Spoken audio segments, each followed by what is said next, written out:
We're live as we're talking about Glamour shots in the 90s. Welcome to episode 19 of the FasterFreedom LiveCast, which is what we're calling this. Comment below or over to the side, wherever you comment, if you guys remember Glamour shots. Okay, that's not what we're talking about today, Bonus but points if you can show yours. yes, Post your Glamour shot. Post your glamour. we were just having a discussion on Glamour shots, but today we're going to be talking with, we actually have, Brian, did you know we have royalty here today? Royalty, yes. Queen, can you show everybody your shirt? She is the queen of Section 8. Section 8 This is queen. Jennifer Donley. She is a rock star real estate investor. She's got 26 rentals in what, 2 years?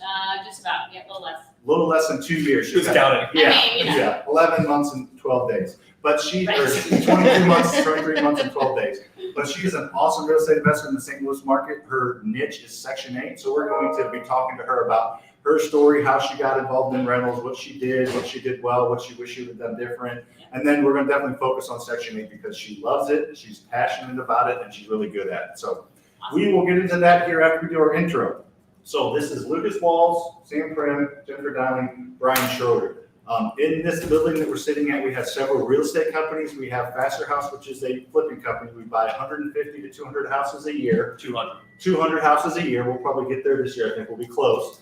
We have a rental portfolio. Just at this table right here, we have almost 300 rental doors. But in this whole building, we have probably close to 500 rental doors. So we are very into that market as well. We have a retail brokerage, Magnolia, that's going to do 60 million, maybe more, and it's second full year as a brokerage. So that is really The real estate market is hot in the middle of a pandemic. Brian, you're getting ahead of ourselves. We're talking Sorry. about that. It's okay. It's And then exciting. it is exciting. It is And then exciting. there's we have a hard money, Faster Funds Lending, a hard money lending service that is the best and probably the biggest in the St. Louis market. We usually have around 10 million on the street, which is kind of the measuring numbers for hard money lenders, how much money they have out on the street. Then we have this education company that we try to help other people become financially free through real estate. So that's why you're watching here today. If you're watching, tell us where you're from, say hi. Appreciate that, Scott. Say hi there in the comments and share this. Please share this.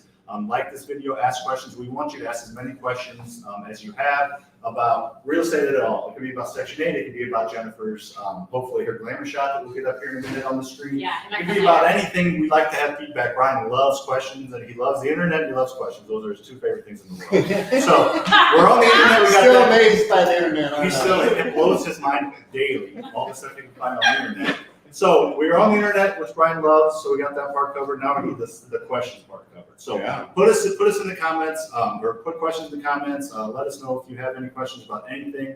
Please like and share this video as well. The more people that see it, the better. And then also, if you're on YouTube, hopefully you subscribe to our channel. If you have not, do that. And if you're on Facebook, just watch it on here. But go over to our YouTube and subscribe. We do 3 videos a week that we really put out a lot of good content. We spend thousands of dollars a month on our YouTube channel. So check that out. Hi, Tammy. Hey, Tammy. Hi, Rachel. Rachel B. Hi, Scott.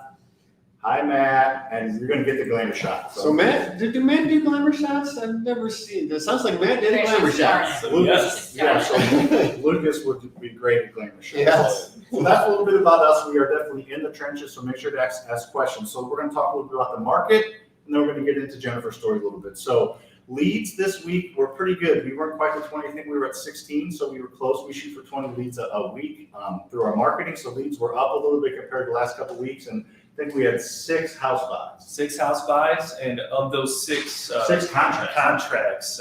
one was a pack of 3 houses and one was a pack of 7 houses. So like 13 to 15 houses or something we got in the contract. this Yeah, last whatever week. that math is. Yep. We're not going to do that math, but it's something like that. So how's the retail market, Lucas? Yeah, so even on the sales side, we sold 6 as well in the past 7 days. Got 6 under contract to sell, and of those 6, one of them was that 7 pack as well. So cash flowing rental properties, most of them, but we did have some retail houses that we sold. Listed one this week, went under contract the next day. We're listing one today, hopefully under contract by tonight. That's how hot the market is. Yeah, it's almost like the expectation now. Yeah. You're bummed if you don't sell it in the first day, over list. He's an Yes. optimistic guy, so that's good. That is, and then we got one going live tomorrow before the weekend, and we're going to sell that this weekend too. And you're all wearing your new shirt. It looks nice. And we got new swag at New swag the office here. Oh, Swag. I got a new hat. We get you some swag. Brian's got a new hat. Awesome. So Brian, how is the hard money? How are the loans going? Lending is up. We've been increasing it every week the last 3 weeks. So, it's moving on up. That's what I would say. Nothing Awesome. unusual this week. Last week we did a loan on a mobile home park, which was unusual, but Yeah. nothing unusual this week. Awesome. So how are your rentals? I'll start with you, Jennifer. How's your rentals? How's your occupancy? How's everything? Great. We're fully occupied, everything, we're not rehabbing, and really because I have Section 8, the pandemic hasn't changed. That's a huge thing about Section 8, which we'll get into. That's awesome. Yep. Yeah. So you got 100% occupancy. I think We're at 100. We're at 100. What about you? Well, we have 2 that are vacant right now that we're just turning over. So we're just quick turnover. So other than that, we're 100% occupied, but we have the 2 vacant right now. Okay, 2 vacant rental turns. Turns, So yeah. I would say we're probably like 291 out of 293 units rented up here. So rentals are an awesome way to grow wealth. So that is awesome. That's exciting. So the real estate market in, I think, around most of the country, because we're involved with investors around the whole country, is really hot. It's really, really hot here, but it's crazy. We're in the middle of a pandemic, but the real estate market is the hottest it's been in 25 years in St. Louis. So it's pretty crazy. How But long is it gonna last, Sam? I'm thinking probably another, I don't know, maybe 288 days or something like that. 288. Yeah. Thanks for the countdown. Specific. Let's do a countdown. Yeah, put it on the calendar. I don't know how long it's gonna last. I don't think anybody knows. I do think, let's talk about that real quickly. I want to get your guys' feedback. I was thinking about that on the way in this morning. The market's so hot right now, and usually the market's hot right now and getting ready to cool off because everyone's going back to school, right? It doesn't fall off the cliff, but in most places, people start to get their kids enrolled in a school, either new school district or their existing school district, and they don't want to move right away at least. But I don't know if that's going to happen because A, everything got pushed back a few months because it was stagnant for a while during the initial COVID, and B, I don't think as many people are going to be going back to school as usual. Obviously, there's going to be homeschooling and virtual learning and stuff where you can kind of learn a little bit. So I think it's going to be hotter longer than usual. What say you, Jay Don?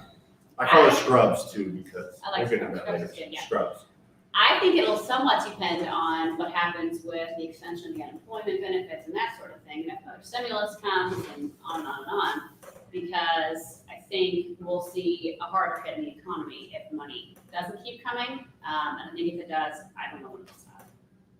That's a good point, and a lot of that's happening in Congress right now. Is I don't know, it's in the news every day. The Democrats and Republicans are arguing over how to do the next stimulus bill, but it sounds like there's going to be one. Yeah. We just don't know. They're arguing about details. I Yeah. And big YouTubers are making millions of dollars a month talking about Yeah, this. exactly. It's free update today when nothing's changed. So a lot of YouTubers are making a lot of money on nothing really except talking about stimulus. So what do you think, Luke?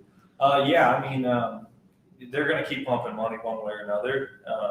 The details at this point I don't think matter too much. As long as they keep pumping money, it's got to run out eventually. But for the short term, Yeah. I'm pretty optimistic. But it's going to have a hit on us at some point in the future. So make hay while what's that saying? Well, the sun's up. While the sun's up, and then prepare for that downturn that's I think inevitably coming sometime maybe next year. Yeah, I think if they slowly they're giving a crap ton of money out. I think that's an official term, isn't it? Crap ton. And if they slowly take those away, I think it'll have a less impact. But also, even if they do take a lot of it away, I think it'll have an impact, but there's still a housing shortage. There's still not enough houses out there. So it's not going to be, in my opinion, it's not going to be just fall off a cliff, but there's still a housing shortage. In real estate, everybody in real estate remembers 2008, 2009, 2010 so well still. They're extremely well capitalized market compared to a lot of these other industries out there. So I think we're well prepared to handle a pandemic or a blip in the economy.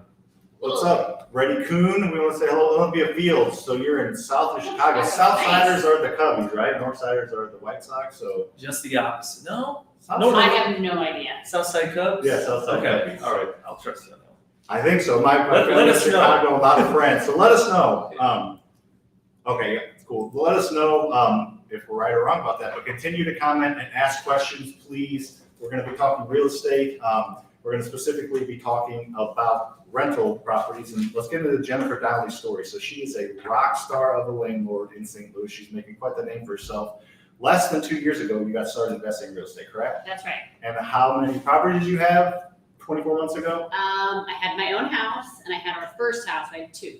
How many properties do you have now? I have 26. Well, with that one, 27, I guess. 27. That's Yeah, awesome. We'll say 27. I Yeah, like with that. 27. That is incredible. I Yep. think in our first 24 months, we probably had like 5 or 6. Yeah. So we started. We didn't know if we wanted to flip a house. We didn't know if we wanted rentals. Really, we just didn't know. Did you mix any flips in there your first couple, or Yeah, were they so I all sold rentals? 3 or 4 flips. Well, I've sold 3 or 4, and a little bit of wholesaling as well. I was the same way. I didn't know what I wanted to do. I Right. took a boot camp, which was fabulous, and so I was kind of floundering around for a few months. Bought a flip. It nearly killed me. Nearly got us a divorce. I have a life right here. I lost $15,000 on it, and Yeah. I was like, maybe I should try something else. Yeah. Because this didn't work. That's smart. Good. Yeah. So that's my story. And Why then did you've been growing rentals ever since. Yeah. Why did you get started in real estate? What? I know you and your husband have a cleaning business, Right. correct? We have a So- cleaning restoration company. Yep. So why would you want to get involved in real estate? What was the genesis of that? So, our cleaning restoration company, we had a really bad year in 2018, which I would love to share that story sometime. I think there's some learning in it too. But anyway, I sort of felt like, okay, I want to diversify our income streams. I don't just want one income stream. So I went to, like I said, a boot camp. I was just starting to look into real estate. My mom had always been talking like, you should get real estate. She's got a few rentals and she's a realtor. And so I was like, okay, it's funny how life has to almost like push you to the edge sometimes where you take the step that you need to take. So that's how I got into it. And I was just looking to diversify and I like rentals. It's funny. I feel like everybody has to kind of find their thing. Some are great wholesalers, some are great at flipping. I like rentals. I like that long-term passive income. I like the long-term management. You can build a lot longer sustaining wealth through rentals than Yeah. you can. Obviously, you can build wealth through flipping, but you have to keep doing it, keep doing it. You can get a stack of rentals and kind of take it easy if you want. You can't do that with flips because your income will stop. Right. So, Recurring revenue is my jam. I love it. And I think and we'll get to it here, but the Section 8 recurring revenue is, your cash flow is higher than all of us up per here. door for For sure. So that's Yeah. one perk of it that I'm sure we'll dive And if into. you're just tuning in, because I just saw a bunch of people tune in, we are with Jennifer Donley, the queen of Section 8. She's a killer landlord and she specializes in Section 8. So we're going to continue to talk about how she got started in real estate and her rentals, but we're definitely going to have a focus on Section 8. So if that interests you at all, make sure to ask questions. Hey, Matt, thanks for joining us. So make sure you have questions, post your name. Yes, we would love to answer any questions. And that was a sweet picture. Let's pull it up one more time. All right. I was wondering what you guys were pointing. I was talking and looking at the camera. I was wondering what the heck you guys were pointing. So anyways, What's up, Matt? what's up? Thanks for joining. Please share this and go subscribe to YouTube if you haven't yet. So Jennifer, when you first started talking to me anyway about real estate, I feel like you were kind of looking at the student housing niche. Yeah, that's right. And then you kind of switched over to the Section 8 niche. Yep, that's right. It sounds like niches are really important to you. You feel like there's value in them. Yeah, so I learned this through our other company. Anytime I do something one time or just 2 times, I'm not very good at it. Yeah. And I get really good when I do something over and over again. I think most of us are that way. So I was telling you earlier, I think, if you go online, what you'll notice is that tons of blogs and stuff out there will tell you Section 8 is terrible Yeah. for all kinds of reasons. But what I find is that most people try to do it mixed in with their market tenants. Yeah. And it's really a different animal, so I think that's what's allowed us to do well at is that we've just focused on that niche and found the ways to make it efficient and profitable and to work for us. Yeah, and I always talk about this being a relationship business. Yeah. And if you're kind of in a niche, you probably develop those relationships with those people because I know a lot of people that I've talked to about Section 8, they hate going down to the Section 8 office and they feel like they're standing in line all the time and I hear nothing positive about it. But have you been able to develop relationships down there? Yeah, so first of all, I never go down there and I never stand in line, so we don't do that. And if you're here in St. Louis, and I would bet it's this way around the country, our local agencies aren't doing any face-to-face business anymore, so you couldn't go. They wouldn't let you in if you showed up, so don't do that.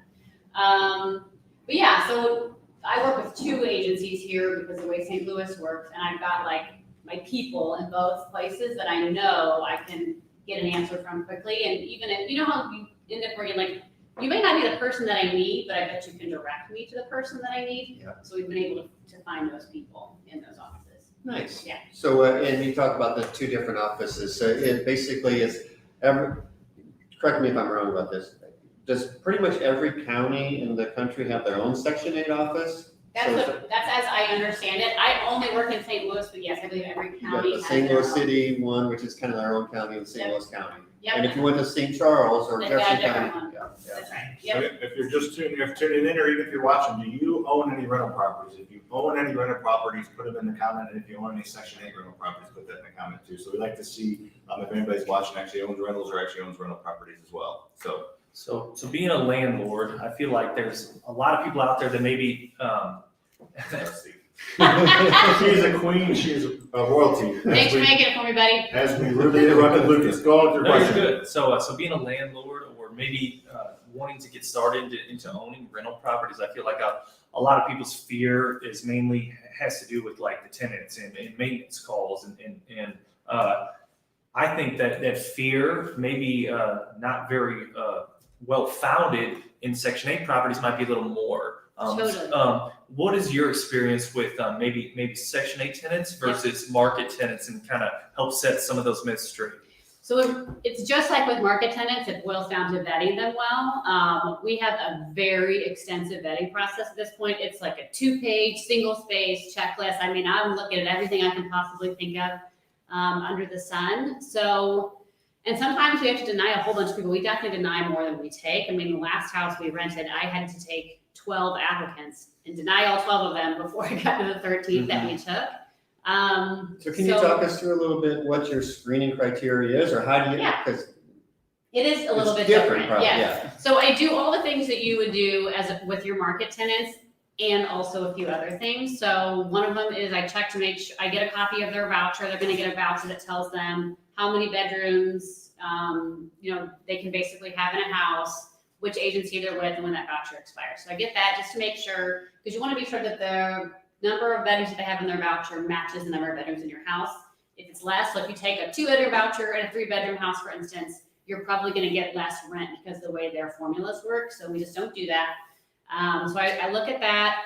I do still pull credit, just like you would for a market tenant, but I look at a few different things. So I'm not worried at all what their score is. I am looking to see, do they have, any landlord collections, any utility collections? That's a big one because they've got to have utilities in their name. So if they have utility collection, we've got to get that taken care of, or they can't rent from us. And then I'm also looking to see in the recent history, I'm talking 1 to 2 years, have they paid someone at some point on time? Because this is a big one. So we bill forward any utilities that we're required to pay. So here in St. Louis, we have to pay for the sewer as a property owner. And then in some municipalities, we have to pay for the trash as well. We bill forward all of that to the tenant. So we don't pay for any utilities. So I need to be sure that they're going to be able to pay me for anything that I'm billing forward to them. So that's what I look at on credit. I look at stability. So I'm looking to see, this is probably something I would do, this is something I would do if I had market tenants, but how long have they been at their prior places, and how long have they been at their job? Because that just gives me an indication of, do they tend to stay put, or do they like to bounce around a lot? I want people that are going to stay put. And I ask them, how long are you going to stay? You'll be amazed. People will say, I'm only going to stay a year. Well, guess what? Not my house, you're not. Because we're not going to approve you. That's a good point. You look for a lot of the same things you look at approving a market tenant. There's just kind of different indicators that you look at more heavily, and certain things That's that right. you don't look at as heavily. Like one of the major things is obviously credit score for approving any tenant, but especially market tenants. It's not, you look at it if it's like 200 or something, but as long as it's decent, you're not near as worried about it with Section 8 because they are subsidizing that. I guess you want to explain maybe what Section 8 housing is, subsidizing from the government. If someone doesn't know at all what it is, who's watching? You can that's me, yeah. Yep. So people apply to get what's called a Section 8 or a housing choice voucher through Section 8. That's like the government number or something like that. There's a huge waiting list. So let me forget to come back to the waiting list piece. There's I'll write it piece of down. that.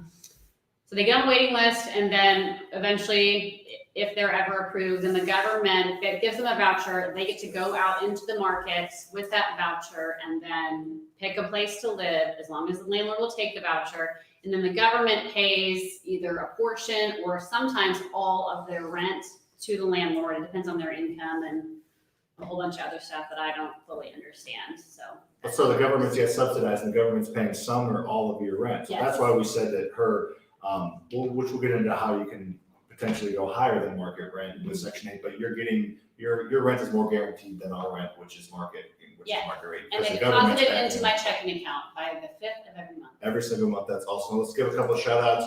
I think George is saying yes, he owns rental properties. How many do you own, George, if you're asking that? Matthew, that's pretty awesome. 22 doors, one Section 8. So Nice. see if Friend you, of mine, hi Matt. see if you can convince him to go 22 Section 8. Okay, Perfect. got it. And I'll call you then, later. real quick, let's get to this question. So Emily asked, who do you use for your credit check? So it's just, Emily, it's just done, I do it through my property management software, which is Rent Tech Direct. I'm a big fan of Rent Tech. It's like a lot of good services for, I think, probably the most reasonable price out there. And then they have a screening, component. I think they use TransUnion, but once you get set up with their screening, it takes care of it. So your property management software takes care of that. The last question before we ask our next question is, are people only able to use Section 8 for a certain amount of time?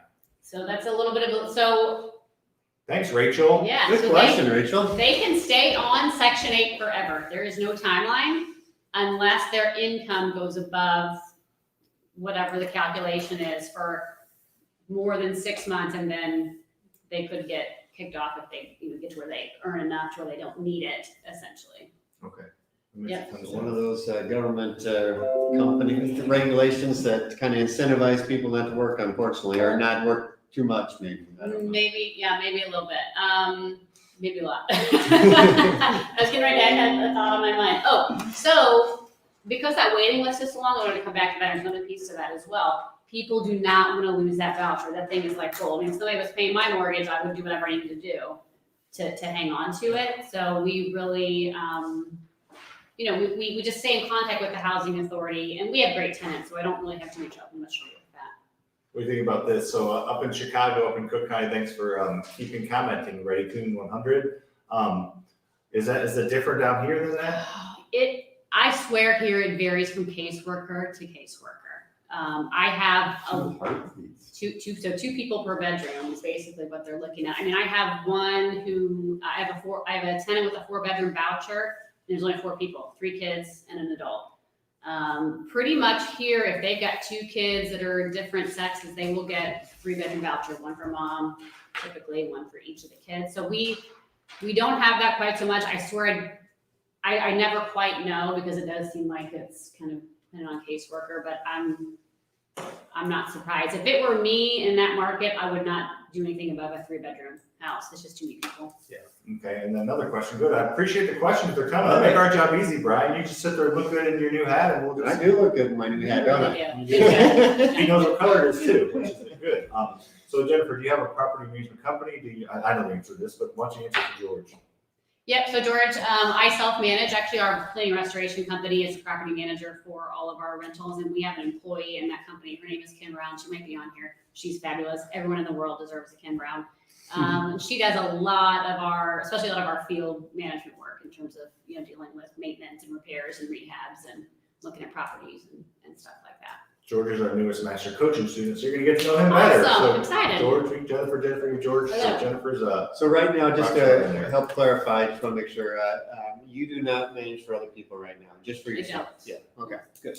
Just for me. So when, in your Section 8 tenants, the government pays a good portion of the rent, whatever that is, and then the tenant pays a portion.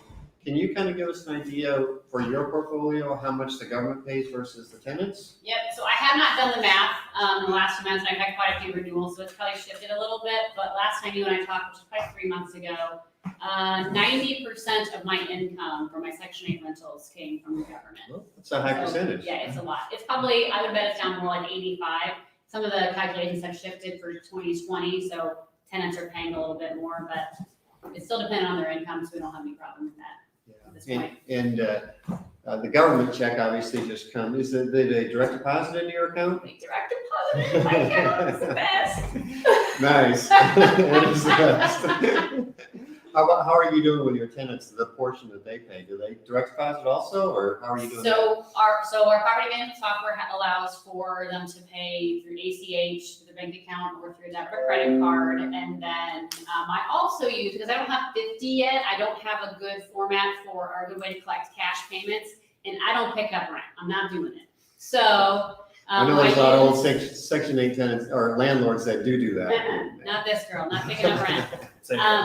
Nope. Yeah. So if you have under 50 properties, there's a really good, and you want to collect cash, but you don't want to go get it, there's a good little program out there called Schedule My Rent. It's a little bit of a pain because you have to maintain kind of two parallel systems, but they will, your tenants can go to a MoneyGram location and pay in cash, And then and then you get it in your bank account. Yep, so that's what we do. Scott's got a question for you. So have you had, I guess, really any just bad experiences with tenants, which I think you're gonna get bad, you could potentially have bad experiences with Section 8 or market tenants if you don't approve the right tenant. So it doesn't really matter where they come from if you don't approve the right. But Yeah. I guess you have any stories or anything crazy? Yeah, so You do have something just happen to talk about too. Yeah. Scott, I bought a package of properties last year, so I had some inherited tenants. And yeah, we did have some bad experiences with those folks. We have not had anything with the people that we vetted, as we replaced and added our own. I'm really particular about tenants, and I'm sure sooner or later I'll, have somebody we have a bad experience with, but the only ones we've had with our inherited folks. And then yes, they take care of the lawn care. So this is important too. Part of my approval process, I send them a text right at the end before I do the home visit, and I say, the security deposit's $1,000. Can you pay it? I'm going to ask you to take care of the lawn and clean up the gutters. Can you do those things? And we're going to bill you the sewer each month, which is $60 a month. Are you able to pay that each month? And I do that because when they respond back and they say yes, which they almost always do, then I have that in documentation in case they ever say, well, I don't have $60 or whatever it happens to be. Or I didn't know I would take care of the lawn care. Yeah, well, that makes sense. Here's another from our Chicago friend. So it looks like it's a little different up there, so. Yeah, that's what that totally makes sense. We don't mess a ton with Illinois in general, even though it's right across the river, just because things are different over there. Yeah, that So makes sense. That's how I do it. Smart. what's going on, Pat? What's up, Hey, Pat? Hey, Pat. Joe, are there any annual inspections? That was the thing I had on there. Can you talk a little bit about, because I know a lot of people's fear originally is, I gotta pass occupancy, but then I have to pass the Yeah. Section 8. So can you talk about quickly about inspections before and inspections after, kind of getting. Yeah, so I'll answer your question directly, Joe. They do it every other year now. Is that new? That is new. It used to be every year, It used to right? be every year, and now it's every other year. Well, that's good. Yeah, that is good. It is nice. Yeah. And just like with occupancy, I plan whenever we're getting it ready to move somebody in with our Section 8 inspections, we just plan to fail it the first time. It's just always gonna happen. Everybody's got a job to do, right? So it's their job to find something that's wrong, and they're going to, and that's okay. Almost So give them a couple little things to That's find. right. There's a little carrot. Yeah. So we actually send our handyman to meet them usually, and most of the things they can, Just do on the knock out spot, right yeah. there. Yep. Awesome. Very nice. Okay, great. That is awesome. All right, got another question. Keep them coming. Oh, I have thanks. had a way for investors to get tax-free money. Can they get money through the bank? Little All right. promo. Little promo. All right, thanks for the promo, Ruth. If you want to know Ruth's ways, you just go contact her on Facebook, I guess. The government's only paying percentage. How do you require tenants to make? So what are your requirements to cover the rest, I guess, if the government's only paying partial? So great question. I don't look at what they make at all because I never know what it's going to come back at in terms of how much they're going to have to pay. But the Section 8 process, they have their calculations to make sure that they're not paying more than, there's a percentage. I can't remember if it's 30 or 35, somebody on here might know, of their income in total household expenses, including utilities. So I really just rely on the housing authority to take care of that. Also, if a tenant's income changes like mid-lease, they can send that into their caseworker and they will reevaluate it. So they could potentially, if they're paying 20%, but they lose their job or then the potentially during the lease, the government will cover that other 20%. That's right, yep. So it's a really, really way to get the secure amount of income coming in every month. Yeah. So that's a huge benefit of it. And I don't have to do this a lot, but we do work with our tenants. Like if they call and they say, hey, I've had this issue, then we'll say, let's get a hold of your caseworker. You have all that information. And then we'll work alongside them through email. Hey, so-and-so's income change. What do you need so that we can kind of, help us and the tenant out. Awesome. Let's talk about cash flow. Yes. Please, can we talk about cash flow? That's my favorite I've part. been waiting. Goodness gracious. All right. Luke's excited. Yeah. All right, all these inspections, won't sleep over here, Boring, yeah. guys. All right, so let's say, pick any part of town. You have, Okay. say, a 3-bedroom, Okay, either a 1 or 2 bedroom, 1 or 2 bath house, Section 8. Yep. Same part of town, same street, let's say. Yep. You have a 3-bedroom, either a 1 or 2 bathroom house. Market. got it. What is the difference in cash flow? In just pick a part of town that you're thinking of. So I can't give you like an exact part of town, but I have looked at for our portfolio on a 3-bedroom is we get about, depends on where you put market rent. I think we get about 6% more in rent across the portfolio than you would for a in-market rent. So if your average rent's $1,000, say extra $60 a month. Yeah. That's awesome. It adds up a lot over time. Yeah, so Yeah. just rough numbers, because some are probably more, some are less, so an extra $50 per door per month, that's huge. Well, yeah, the way we look at our portfolio is we want cash flow, $200 a month after we use the burst strategy. Yeah. But imagine an extra $60 on top of that, how more quickly you can get to financial freedom with 25% less properties. So that's Yeah. awesome. And this is important. So that doesn't always apply in every area. So Okay. I mostly own in B and C areas. What I find is in the B areas, we're going to be pretty close to market rent Okay. when the numbers come back. In the C areas, we're higher and sometimes a lot higher. If I understand it correctly, it has to do with fair market rent and how HUD does their numbers. But also, it's interesting because it seems like square footage, basement, no basement, 2 or more bathrooms, that doesn't matter, but they're looking just almost entirely at the number of bedrooms. Bedrooms. That's what they're gonna Is set the rent. it ever, you think, less than market rate? Yeah, For sometimes like if you, A, like- yeah, yes, like I've got a property in O'Fallon, I'll never do Section 8 on it because we'll be so far below market rent there. So, That's a good thing to know, so if you know, so maybe if you're in more of those C-class areas, then it might make sense to definitely do Section 8. And if you're in the B, maybe it makes sense, maybe it doesn't, but Yep. A does make a ton of sense, so that's good to know for and sure. that's probably different county to county around the country, so just, find out from your local market, but that's the way it is here. So what do you do when you ask for amount of rent on the Section 8 and they give it to you on the first time? Are you I am happy? so pissed off.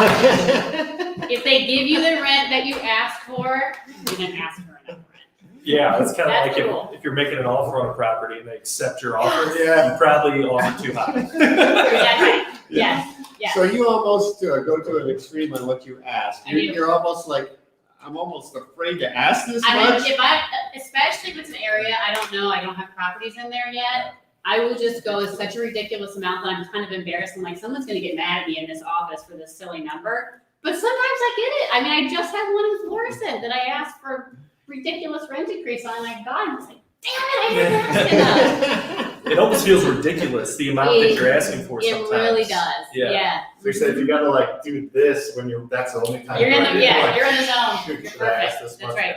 That's the happy zone right That's there, right. right? Do we want to hit Matt's question here real quick? We broke the mouse when I threw it, so Rachel's having to do it over there. So the mouse is broken, so Rachel's gonna do it over Love there.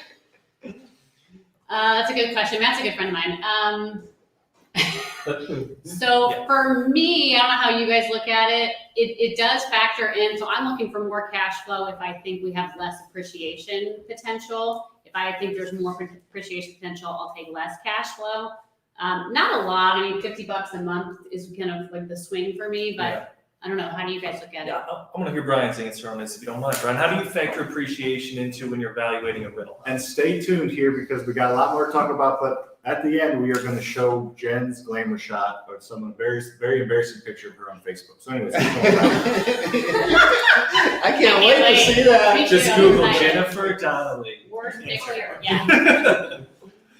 I don't know exactly how to answer that, but I'll just take a shot at it here. And feel free to jump in with any thoughts. When I was building my portfolio, I like to have a mixture of what I call really good cash flow on properties and really good appreciation properties.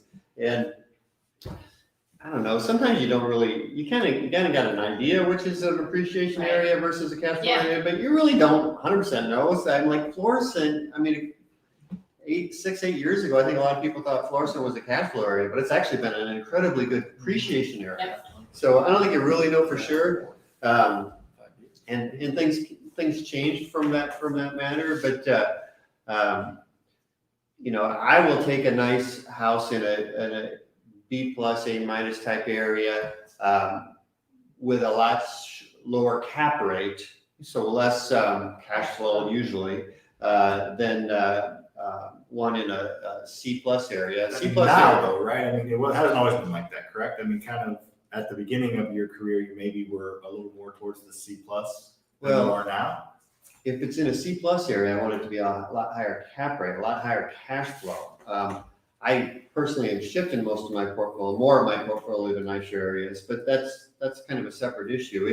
If you're in a nice area, I'm willing to take less cash flow than in a C plus area. I want more cash flow in that C plus area if I'm going to keep it as a rental. Yeah, that makes sense. We kind of like to be in that, like, maybe that B minus area is kind of our area where we get a little bit of appreciation, but you're also getting cash flow, because you can have no appreciation and a crap ton of cash flow, or basically breaking even, but get appreciation. Kind of like to be in the middle, and that's why it's important to know your market, because like you said, Florissant, which is, you're not from here, you don't know where that area is, but it's I would say it's a B area now, probably. That's There's nice. some B plus areas over there too, but that is definitely. We did, when we refinanced our whole package, we looked at it, and it's appreciated over there 30-40% in the past 5 years. And you get good cash over there because rents are high. So there's certain areas that if you can get both. You don't have to have one or the other. You can get a pretty good chunk of both if you know your market, wherever your market is. It's a good mixture. I agree with that. Awesome. Joe, good question. Are all of your doors single family? Do you like Section 8 for apartments? I have one duplex and the rest are all single family. I don't know a whole lot about apartments. You guys have a Section 8 in an apartment though, don't you? I think we have one Yeah. Section 8 tenant in 50 of our apartment doors. We don't know a lot about it either. Yeah, I do know you're gonna have to keep your rents more even, because they're gonna ask you what rent you ask in the rest of the building, so. That's a good point. So if you're trying to get that extra $50 to $80 a door, you might not be able to get that because they're like one of the other 30 people are paying. That's right, yeah. Because they're right there. Mhm. Okay, good question. I have another, I guess you guys. Everyone just loves to ask you questions. Yeah, Most questions lots of we've got. good Jay Don questions. crushing Yeah. it. So looking for a lender to do small investment amounts as low as $40K at 70% LTV to keep doing the BRRRR. Most banks stop lending from the first crash due to. So And I think Reddy Coon is the one up in Chicago, right? Yeah. So it might be a little different up in Chicago than here.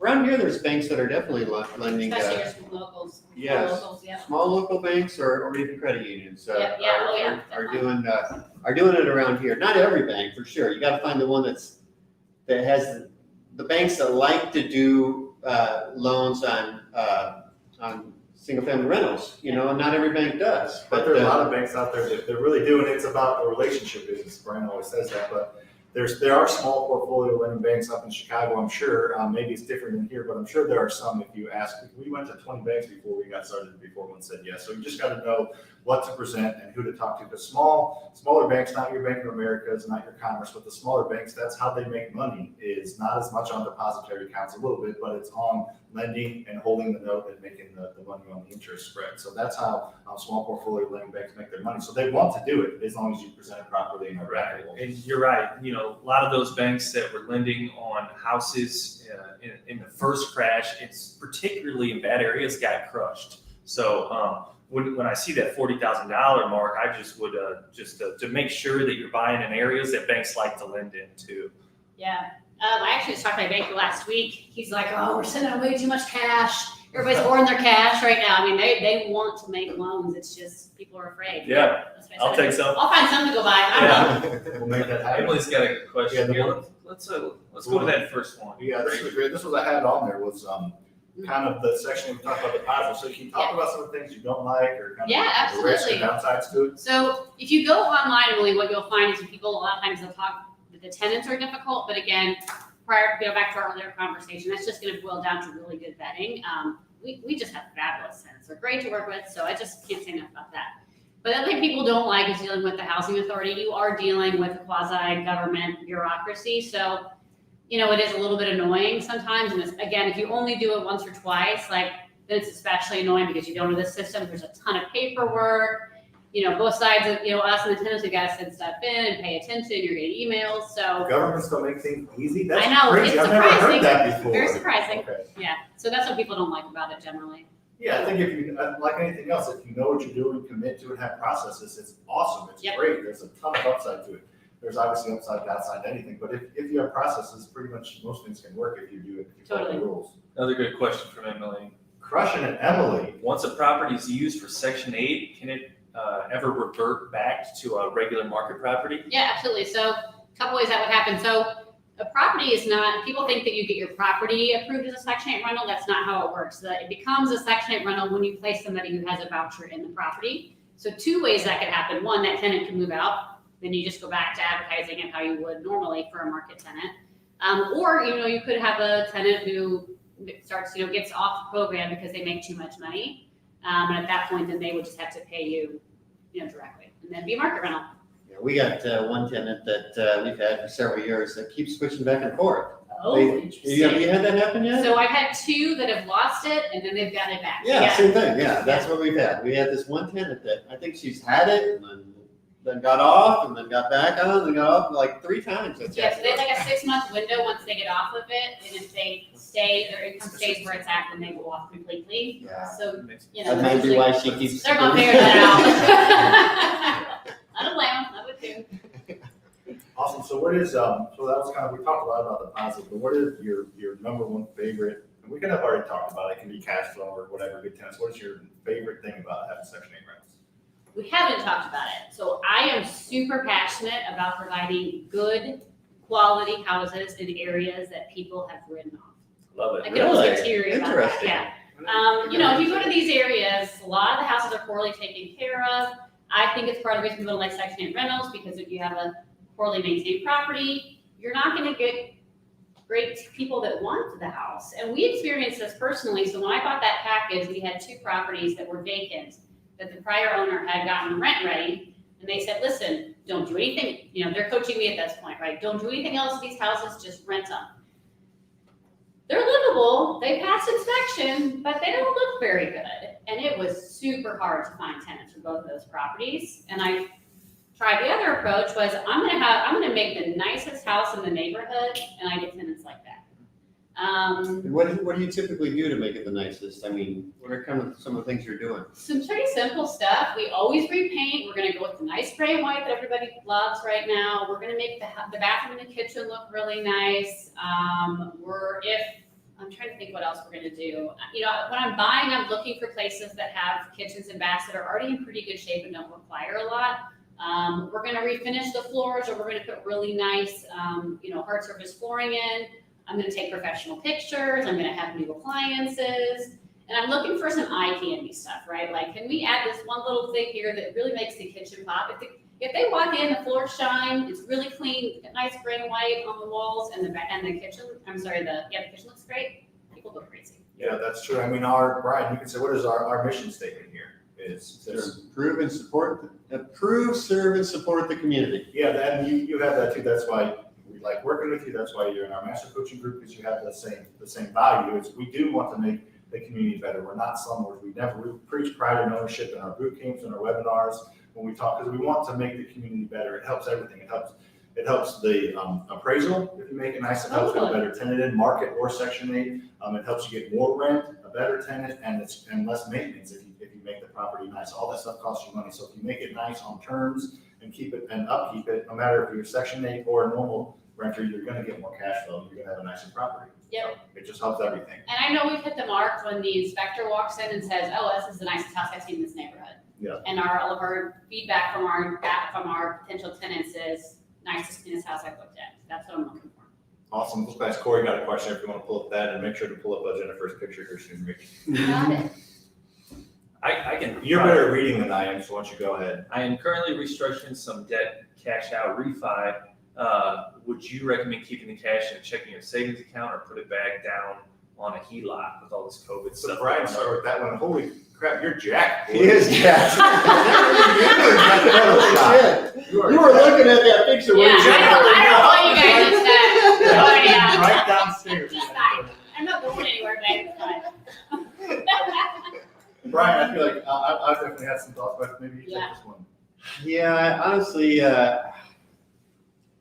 I'm kind of changing my opinion a little bit. If you had asked me 2 months ago, I was confident that no banks were going to be pulling any of their money on HELOCs.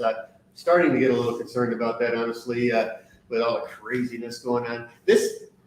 I'm probably going to get off topic here. I shouldn't get off topic. It's okay, we're used to it. Yeah, But but you can drop and get back, so you go. no, Yeah, I don't know go about away. that. But when this COVID stuff first came out in March, I really thought it was going to be a 2, 3, 4, 5, 6 weeks, and then we'd all be back to work and it'd all be normal. And That wasn't right. It's just getting weirder and weirder out here. And so the longer this goes, the more I start to get worried about things like what Corey's talking about with having a HELOC paid down. And if you got a HELOC paid down and you got a lot of room there on it, and I went through the last downturn, and I had a $100,000 HELOC with Bank of America, and I had it at a zero balance. And one day I had the HELOC, and the next day it was gone, Oh my. and you couldn't get it back. So, a month or two ago, a couple people asked me this question, and I told them I wouldn't worry about it. I don't see that happening this time. But the longer this weirdness goes on, the more I start to get worried about things like that. So,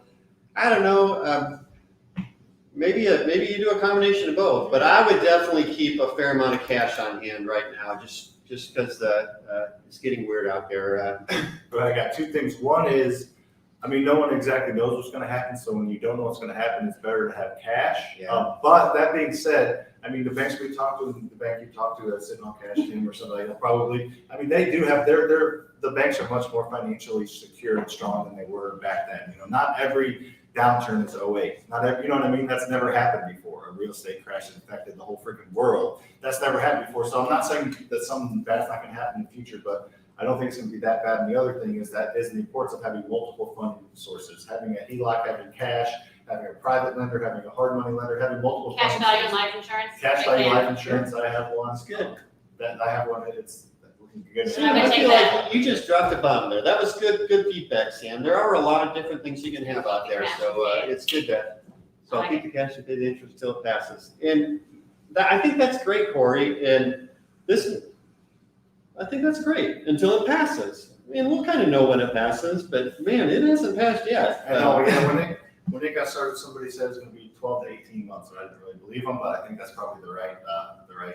Next year at this time, it's maybe we'll be dwindling, but it'll still be here. So we will see. But you were just complimenting about the bomb I dropped. You want to finish that compliment, or you good? Sure. I'm kidding. All right. So Emily, question. So we got a few more, and then we're going to get Jennifer's picture up. So glad to hear you. I see what's coming back. Yeah, that's funny. Yeah, no, we definitely don't preach. I missed the comment. What I don't ever read them. I try to comment on it, so that's why I have Lucas. Where did it go away? Oh, whoa, there Oh, you go. yes. That's your glamour shot? That's not my glamour is- shot. that- You guys, Is that Harry Potter? I am so not like a artsy craftsy mom. And my daughter 4 years ago wanted a Harry Potter birthday, and I was like, oh. I could tell that was You did great. Yes, Great. so that's me with my Harry Potter outfit on. I I don't love remember it. which house I was in. Is that Gryffindor? I was gonna have a you can access Is that a little puppy in the background there? Do you have a No, little- no, but then I puppy then. Hopefully not. That- Yeah. Where is that guy? Yeah. That's a little witch's hat looking thing. My daughter, I usually have a crown. My daughter's 4. I usually have a crown in my car somewhere, but I didn't have it. I was going to give you the crown for being the queen of Section 8. But awesome. Well, this has been awesome. Do you guys have anything else for Jennifer? I don't. Thanks for coming, Jennifer. I love Dropping the this stuff. knowledge. I could Yep. talk forever about it. Jennifer is awesome. So if you enjoyed this and you haven't subscribed to our YouTube channel, please do. If you're watching on Facebook, make sure to like us and follow us on Instagram and YouTube and all that kind of stuff. We are doing this weekly. Our goal is to provide as much free value as possible and help you guys become financially free through owning real estate, through every free channel that we have. We have a ton of them out there. But if you want to take that next step and really jumpstart your real estate investing career, we do have options for people all around the country. We have a virtual webinar weekly course that we teach. It's a 10-week course on how we've grown a $25 million rental portfolio without using any of our own money. Go to FasterFreedom.com to check that out. And we're also doing a boot camp October 2nd and 3rd. We're going to cover kind of the same material on how to build a rental portfolio that can make it through the ups and the downs. So head over to FasterFreedom.com to find out information on that. And make sure to follow us on the socials, and Rachel put my number up there, so I guess you can call and text me as well. Sweet. So Sweet. Awesome. Anything else, guys? That's it. All right, Rachel, end us out. Thanks for watching. See ya. Good seeing you. See you guys.